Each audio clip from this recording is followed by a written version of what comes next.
Good evening. My name is Jerusha. Miracle Hill has been meaningful to me and my family. My husband and I have done foster care for a number of years. We're in the process now of adopting, so this is kind of a full circle moment for me to be able to introduce tonight's speaker. I happen to know him in a different way than many of you all will or ever will have the chance to. For example, I was able to watch Tullian. Our family, we have 7 siblings in our family, so we were not able to ride in a normal Toyota Camry like normal families. We had a 15-passenger van that we drove around in. Until, that is, Tullian torched it in the driveway of our family home. I watched him hone in on his communication skills at a young age as he tried to explain to the firemen how he accidentally had set the van on fire. I've watched Tullian run away to the construction site across the street and occasionally ask my brother and I, "Are Mom and Dad crying yet?" And we had to disappointedly tell him that we weren't sure they even noticed he was gone. I watched him go through a breakdancing stage. Even more fun than that was a Rambo stage. He had his knife, he had his bandana, he'd run through the bush of Asheville, North Carolina, saving who knows what. I also watched Tullian, through a tougher period of his life, be handcuffed in the front yard of our family home and be taken away by policemen. But most importantly, I was able to watch Tullian attend church with our family at the age of, I believe, 20 and give his life to the Lord. And later watch him become a husband, watch him become a father, and it's been a blessing just to watch his story. I have loved watching the person that I know be a massive recipient of God's grace, and now the person that you know as an unapologetic communicator of the gospel of grace. So, with no further ado, I introduce to you my brother Tullian. That was awesome.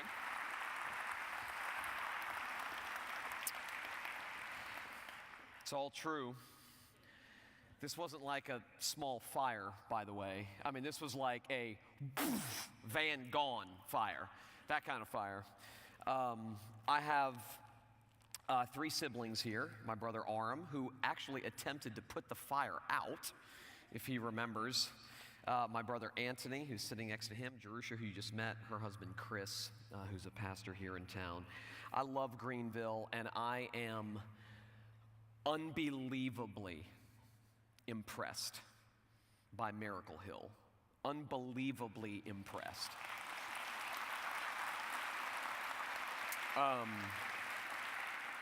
Reed picked me up at the airport today, and I have to be honest, I travel very casually. I travel quite a bit, and I travel very casually, and my mother would say sloppily. So it's usually like a t-shirt, kind of tattered jeans, baseball cap, sunglasses, just like I just rolled out of bed, which this morning was actually true. I literally rolled out of bed and got on an airplane. And so I'm getting off the plane, and Reed is standing there with my name on a piece of paper, and I can see him looking right past me. And I said, "I'm Tullian, and I promise you now, I don't know if you realize this or not, but he kind of did like a double take, like, this guy is the guy that's speaking? He looks more like the people that we help than the speaker for the evening," which I did, by the way, but he then took me to about a third, I think you said a third, of the facilities that Miracle Hill runs, and walked me through specifically what Miracle Hill does. And I asked lots of questions, and he provided lots of answers. And I am so unbelievably impressed. If you cannot catch a vision for the way this ministry is practically and spiritually impacting this city and beyond, you're probably not a Christian, okay? It's unbelievable. I mean, I come from South Florida. I'm a pastor in Fort Lauderdale, and I am going home tomorrow with a laundry list of ideas and suggestions to give to our outreach pastor.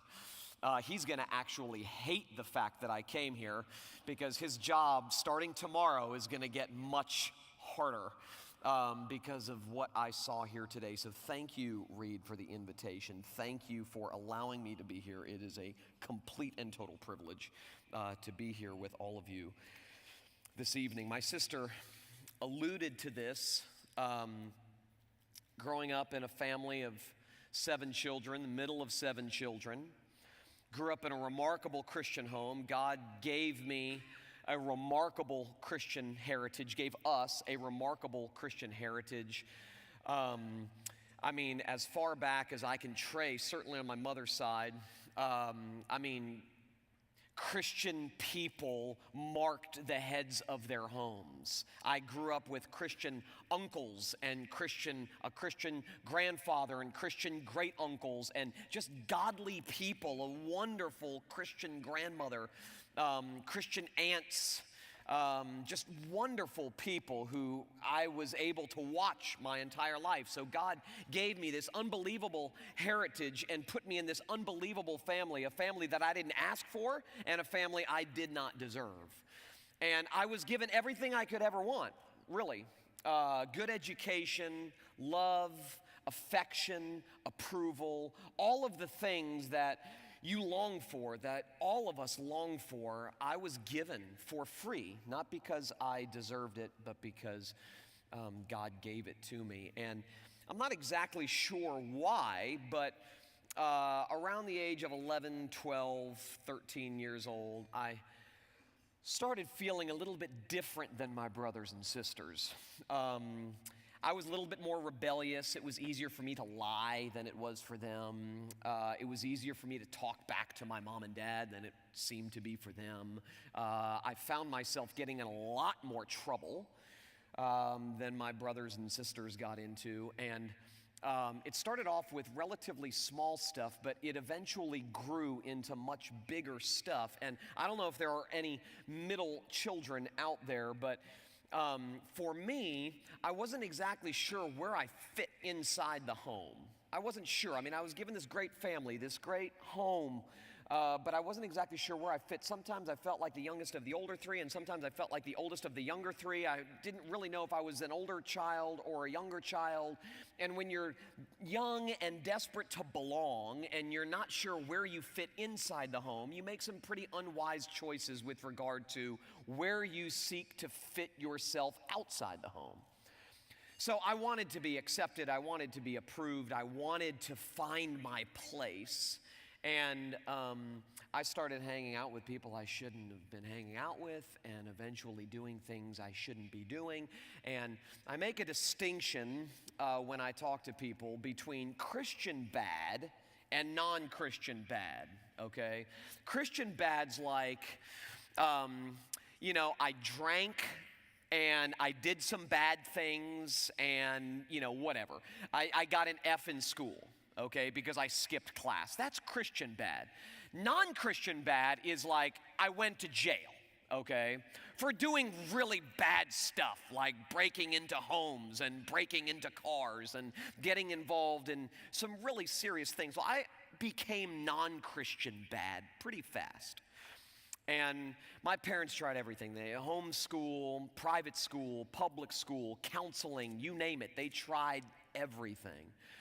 And at the ripe young age of 16, my parents finally came to the end of themselves and said, listen, we love you, but we have an entire family to care for, and we can't let you live this way under our roof. And so they kicked me out, which I thought was the greatest thing that ever happened to me at the time. Really, I thought it was the greatest thing that ever happened to me. I, at the same time, dropped out of high school, which made life even better. And I literally thought at that time, with no parents looking over my shoulder and no teachers breathing down my neck, I was finally free to pursue all of the things that I wanted to pursue that I thought would make me happy. I was finally free to go after those things. And the Bible makes it pretty clear that sin is pleasurable for a season. But when that season comes to an end, you're left with a gaping hole in your soul that only God is big enough to fill. And I lived life limitlessly from the time I was 15 to 21. Pursued everything the world told me to pursue. Looked behind every tree and under every rock for the satisfaction and the meaning and the security and the significance and the value that I was longing for, and came to the sobering realization at 21 years old that the world simply promises what it cannot pay. And because my parents had raised us well, I knew what the answer was. I knew where home was. I knew the answer was God. You see, I had run from God not because I had any intellectual problems with the Christian faith. In fact, ironically, I never stopped believing that God is who He said He is, and Jesus came to do what He said He came to do. I never had any intellectual problem. I never struggled with atheism or agnosticism or anything like that. I believed the whole Bible was true. I believed that who God said He was exactly who He was. But I just had a functional problem. And that was, I thought God was some cosmic killjoy who was simply there to get in the way of the fun I wanted to have, and He was preventing me from finding all of the meaning and happiness and security and significance that I could find in all of these other places in the world. And it wasn't one particular event or one particular crisis. It was just this culminating sense of there's got to be more to life than what I'm experiencing. There's got to be more to who I am than what this world is telling me. And at 21 years old, the hound of heaven tracked me down and magnificently defeated me and raised me from death to life. Yes, praise God. Raised me from death to life. Changed me forever. But then something terrible happened. For the first 6 months I was a Christian, I could not hear about grace, sing about grace, listen to a sermon about grace without literally weeping. I was so blown away. No one had to tell me that I was a wretch. No one had to tell me that I was bad. No one had to tell me that I was undeserving of God's amazing favor and unconditional love. No one had to tell me that. I knew that. And therefore, I could not hear about grace without weeping for about the first 6 months, maybe 12 months. But then, as I mentioned, something terrible happened. I actually started to become good. It's the worst thing that can happen to a Christian. I'm not kidding. It's the worst thing that can happen to a Christian. It happened to me. You start to say no to the things that you used to say yes to, and you start to say yes to the things that you used to say no to. And you start pursuing the things that you used to run away from, and you start running away from the things that you used to pursue. And instead of doing the things that you used to do, you go to Bible studies, and instead of hanging out with the people that you used to hang out with, you hang out with Christian people and church people. All of those things are good. I'm not knocking any of that. But what happens when we find ourselves getting better is we start to believe that we're not as desperate as we used to be. And when we begin to believe that we're not as desperate as we used to be, God's grace ceases to amaze us. And this is the way we oftentimes think about the Christian life. I needed Jesus a lot at the beginning. But the process of Christian growth looks something like this. I'm becoming stronger and stronger and more competent every day. That's the process of Christian growth. So I needed Him a lot at the beginning, but as I grow, I need Him less and less. Now, we wouldn't say that, but that's the way most of us live our lives. That's why we can sing about grace and hear about grace and not weep, because we forget that we are the wretch. We forget that we are desperate. So when I was being interviewed by the Greenville paper a couple of weeks ago about coming here to this event. And the interviewer was asking me about my past and my teenage years and how maybe